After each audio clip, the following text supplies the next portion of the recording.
Hi guys.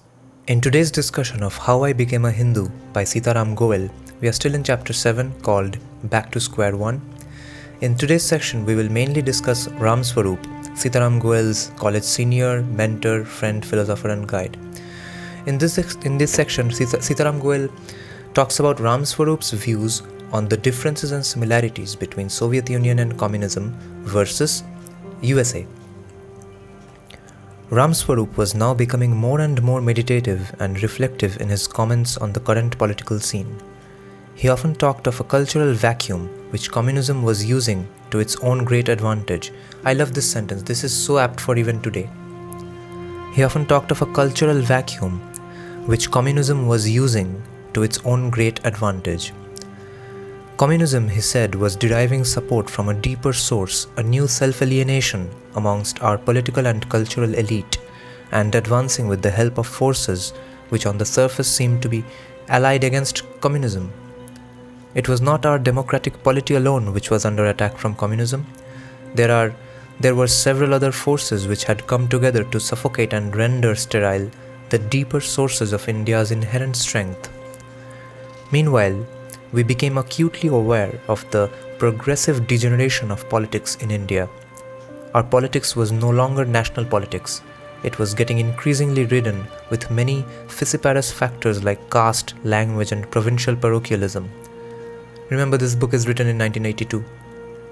It was getting increasingly ridden with many fissiparous factors like caste, language and provincial parochialism. I want you to remember this year because it's not the case that these situations with our politics was forever and ever. In 1982, Sitaram Goel is saying that this is recently becoming the case. So remember that.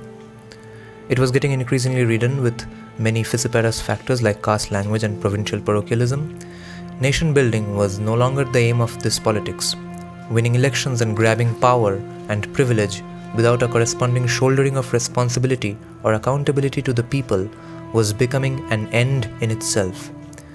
A politics which was no longer informed by a larger and deeper culture was likely to become pretty poisonous.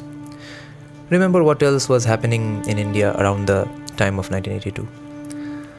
A similar degeneration was taking place on the international plane as well. The United States was prepared for a hot war which may not take place, but it was not at all prepared for an ideological contest in which the issues may be decided in the long run. As we see today, the Soviet Union was supplying a lot of ideas, ideology, and categories of thought in a stream of books, pamphlets, and periodicals. The only response which the United States could muster against this menace was economic aid, as is today.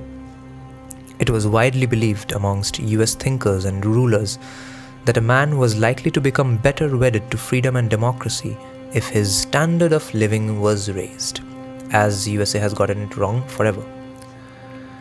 Swarup remarked one day, "The Soviet Union swears by dialectical materialism, but what it practices is idealism.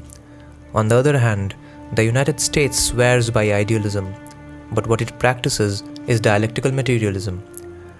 There is a neat division of roles between these two powers.